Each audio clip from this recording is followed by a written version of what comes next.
Hello, everyone. My name is Alexander Gonzalez, and this is part of my Gretzky project. Introducing here, Joel Morales, my guest. He is a Seton Hall alum, graduated class of 2025, and I'll pass it on to him. Thank you, Alex. My name is Joel. I did graduate from the class of 2025.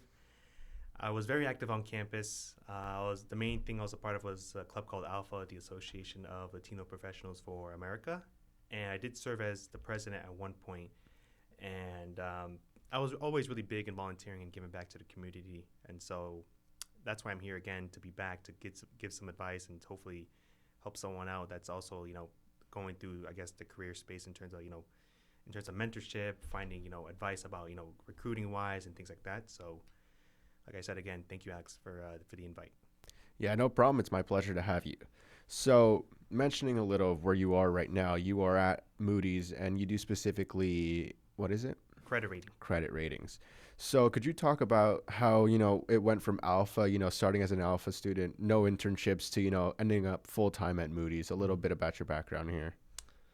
Yeah, so I think when I was a freshman, I had upperclassmen tell me, hey, you should get involved with a bunch of stuff on campus, try to figure out who you really are and what you like to do.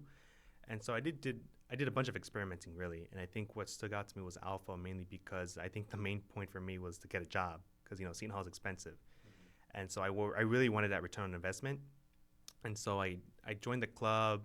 I went actually the school provided me money to go to something called they called the Alpha Convention, and I went there, did a couple interviews. I had like maybe three interviews in total, right? But then I got one that I actually wanted, and so it was a wealth management internship.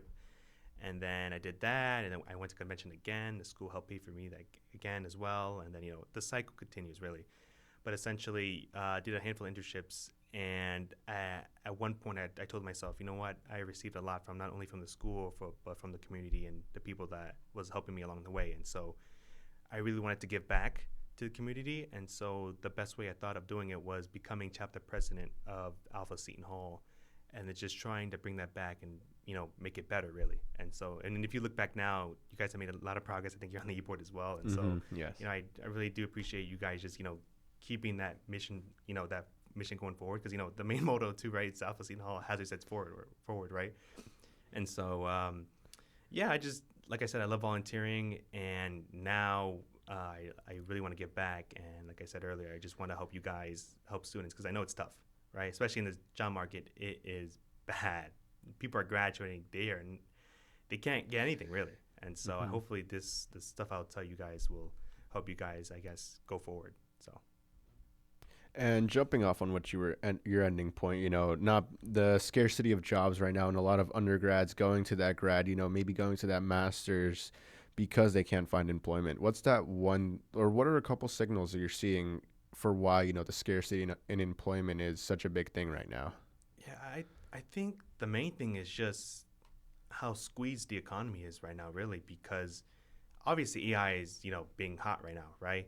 And so a lot of these companies, I think almost a lot of these corporate companies, especially the company I'm working at, Moody's, right? They're implementing AI, and so they're cutting back because they realize that they have potential to use this AI to be able to automate a bunch of things and give us more time. And so if we have more time, they don't have to hire as much people. And so that's one thing. And then obviously, I guess the economy, everyone's investing in AI, but there's not enough money left to like I guess hire people as well. And so it's a lot, right? People, a lot of these corporate companies are trying to cut back, and trim the fat as well. And so I think my main advice really is just to. I don't think honestly, if I'm being honest, I don't think these grad school is even worth it. It's really like it's tough because at this point, a lot of these companies really want you to have experience with AI, and so I understand that if you go to get your master's or even MBA, it buys you more time, but I think you should focus more on building those other skills that would be much more beneficial and cheaper as opposed to getting, your master's or even an MBA. So, Yeah, definitely. And you mentioned a lot about skills. Do you mhm. think there's like one underrated skills, or is it like a plethora of skills mixed together that make this like make you just a better candidate, or is it just like a couple like small skills that could push you forward? I think for me, the main thing was probably the people skills that I focused on. Because I'll be honest, throughout my whole process at Seton Hall, I wasn't always a A plus student. I did my work, but felt like I did the bare minimum. But I put more effort into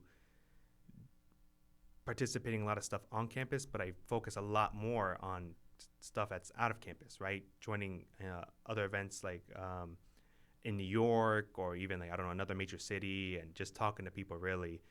And I think another skill, or even it's not even a skill, but it's just like a trait you have, but you have to be curious, right? Because when you're talking to these people, you don't want to tell them, oh, I want to do I don't know investment banking, and then you just cut conversation with I don't know some guy that's doing accounting, right? He's gonna be like, I don't really want to help you anymore, right? It doesn't seem like he wants to learn. It seems like it's whatever I tell him or tell her, it's Mm-hmm. not really gonna stick with them. And so you kind of want to go into every conversation open minded, Mm-hmm. and you want to say, oh yeah, I don't know, I'm a business student, but I am interested in accounting or finance or whatever the case is. And so Mm-hmm. I think just being able to talk to people and express your curiosity is probably the number one thing that can help you really. Mm-hmm. Definitely. One thing I really focused on in my grad ski was, reaching out to these companies, like these big, like the big accounting firms, like big Mm-hmm. asset management firms where I potentially want to go and do like accounting or fund management.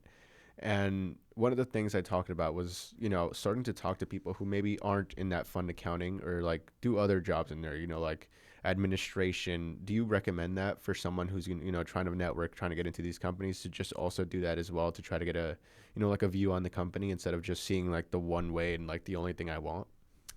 Yeah, I think every internship or even experience that you get given to, you should take it. Like even I remember when I was a junior, I was doing interviews with Walmart for like corporate side, and I'm like, I don't see myself doing it, but I still did the interview because every experience matters, really, right? Especially when you're doing interviews, you really want to gain that experience of talking to people, answering these questions, and so that's kind of the perspective I took was that every opportunity that was given to me, I at least tried it, right? Even if I knew that this is not in my area, I figured, you know what, you have to find, I guess, the pro of everything.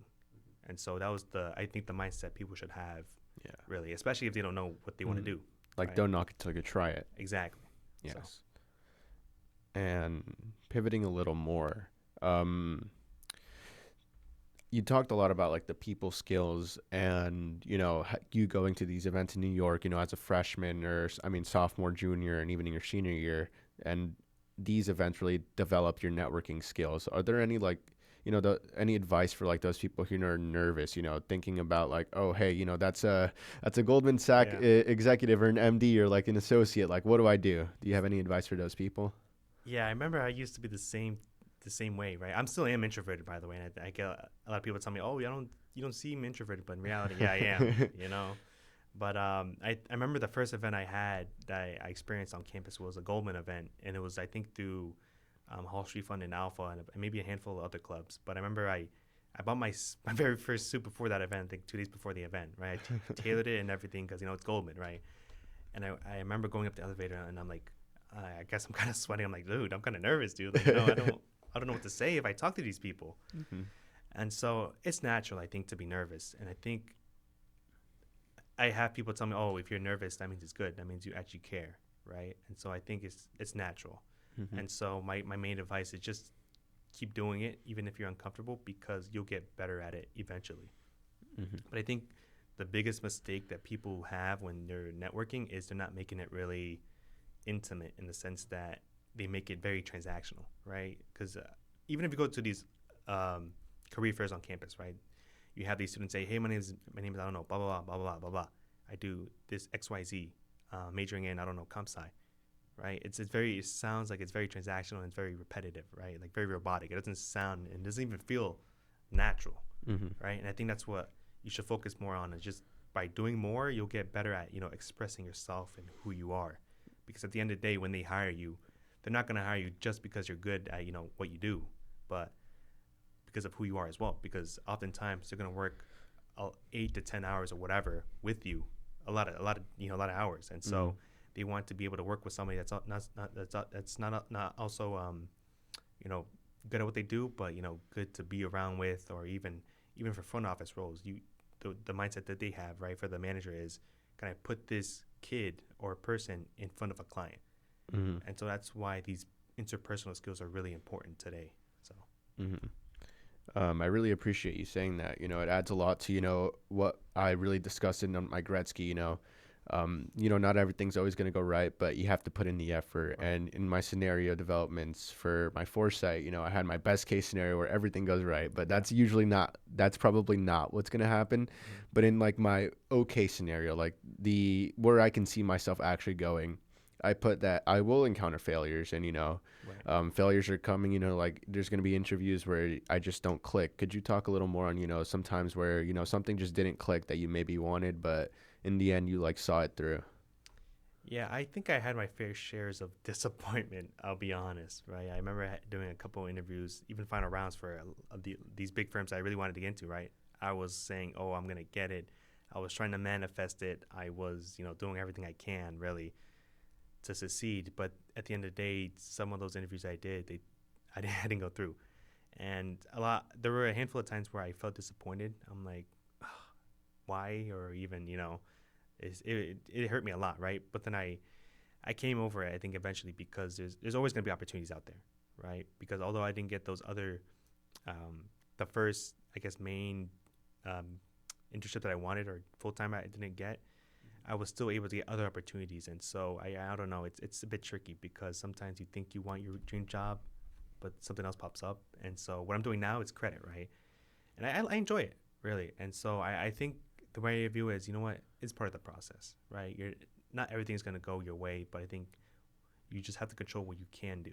And so um, for now, I'm just focused on, I guess, learning in my role now and just seeing where it takes me further because I kind of have a good idea where I want to go to next. But in Hmm. terms of company wise, I have no idea. And so I take it day by day.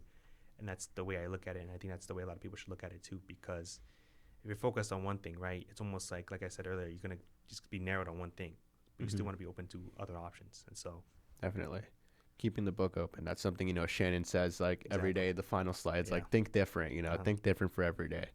I appreciate that. Going on to my next question, one of the things I discussed a lot on my Gretzky was, the big four. It seems like my opportunity to get those best exit opportunities after, right? A lot of Right. people say, even for IB, like the exit opportunity for IB would be, private equity. But for me, Hmm. big four, the exit opportunity would be like a firm like Blue Owl or Lazard, Right. right? Right. My whole thinking was like, what if I could just skip that and go straight to the exit opportunity? Do you Mm. think me going for like a master's to get my CPA licensure, does that really make a difference now in like the Plainview field, how you see it right now?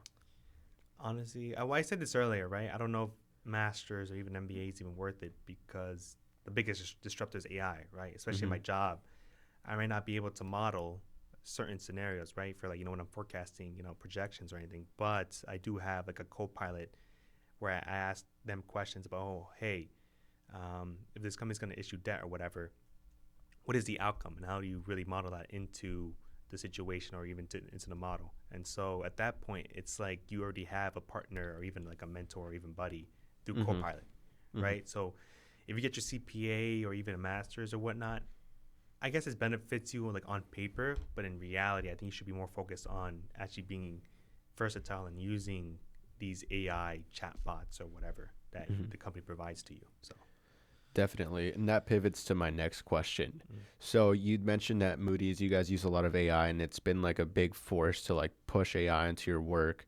Who do you see making those decisions on like what AI you guys use? Is that's usually upper management, but do they also hear your feedback too on like what works and doesn't work? Yeah, that's a good question, and I'll try to say what I can and cannot say because Yes. especially Moody's is heavily regulated, right? And there's a Yes. lot of stuff going happening behind the curtains. But really, I think what we're doing at Moody's is that they're actually allowing us to experiment it, firsthand instead of management, right? Because especially in Moody's, we have a weekly session called like the AI Happy Hour, and a bunch of other teams are actually able to present their findings or even like an AI agent that they're messing with or experimenting with really. And so I think, and all these sessions are open to the whole company really, or specifically in ratings because there is a big wall between Moody's ratings and then Moody's analytics because of regulations, all that stuff. But essentially, they are open to collaboration and they really are pushing it through the associates, the entry level people, because I think that's where they're trying to take like a bottoms up approach, right? Because imagine Mm-hmm. it's able to help the associates, but then that tool can also help the, I don't know, the VPs and up, right, Mm-hmm. or whatever, right? And so Definitely. I think that's one thing that they're doing right at Moody's is that they're focused on, on the actual people doing the work day to day. They're Mm-hmm. focusing on them to actually experiment with these new tools. So Yeah. But I would imagine that's not the same at every company because, one of the things I focused on in my foresight tools was, maybe getting the CPA and that master's on the paper, gets me into mhm. those management roles where I can really show off like how I use AI, like how Right, I do this. And I guess like the political scene, because that's something we have to also like take into right, yeah, account. yeah, Like there's a lot of politics that goes into corporate, hmm, this guy, Alex has a CPA, he right. says this compared to, an associate who doesn't have their CPA. So do you think that, that's always going to be a factor like that corporate politics? Yeah, I think so. I mean, obviously, you could be great at AI, but if you're not great at presenting it, you yeah, no one's really gonna trust you really. So I guess in politics, in the sense that is this guy trustable, right? Is that a word? I don't know, but can I trust this guy really?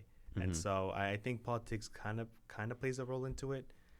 But this kind of goes back into like what I said earlier about people skills and being able to relay your ideas and your thoughts and being able to collaborate with other people. And so I think people should also focus on that aspect as well. So Mm-hmm. Definitely. And I could just wrap it up with a couple fun questions. yeah, that's fine. You were president of Alpha. There Hmm. is a lineage going on. You, Lucas. Next. I'm not gonna say who the next Yeah, president is yet. That's still in the wraps. yeah, But any fun memories you had from Alpha? Just with everyone enjoying yeah. yourself. I had a handful of moments. I think honestly, the biggest takeaway was probably the mentorship in the sense that people that didn't know what they wanted to do, they came to our events for, I don't know, meet the firm like Bank of America, or we had like mentoring workshops, or even like elevator pitches and things like that. And so I think that was probably my most enjoyable moments, was seeing the progress of everyone else. Right, you seen Lucas, Aaron, Bobby, Joe Nishper was here, and Yeah. then a Yeah. handful of people. It was just honestly, it's really enjoyable to see them grow, because the way I view it is that I want to grow as a team. Mm-hmm. That's always the perspective I have, right? I don't want to be selfish and just grow by myself. I wanted others to come with me, and so I think that was the thing I enjoyed the most, was just seeing everyone else rise up with me and create a better community, and then Definitely. being able to actually give that back. And I see you guys Hmm. doing it as well, right? You guys are building that foundation, and just keep going forward, really. And so I think that's probably the most enjoyable things that I enjoyed, really, was just seeing the progress that we made collectively as a whole. So Yes, definitely this year in Alpha where I've been fully committed. Last year I was a freshman. I mm. joined only for my last semester. I remember my first event. It was the guy with the car wash, Oh the yeah, Ben yeah, guy. That yeah, was my first event. Everyone just treated me nicely, and I feel like it's just a testament to Alpha and like everyone in Alpha. mm. Really happy to see everyone join and all started because or propelled by your legacy that you left Thank you. behind. And I just want to say thank you.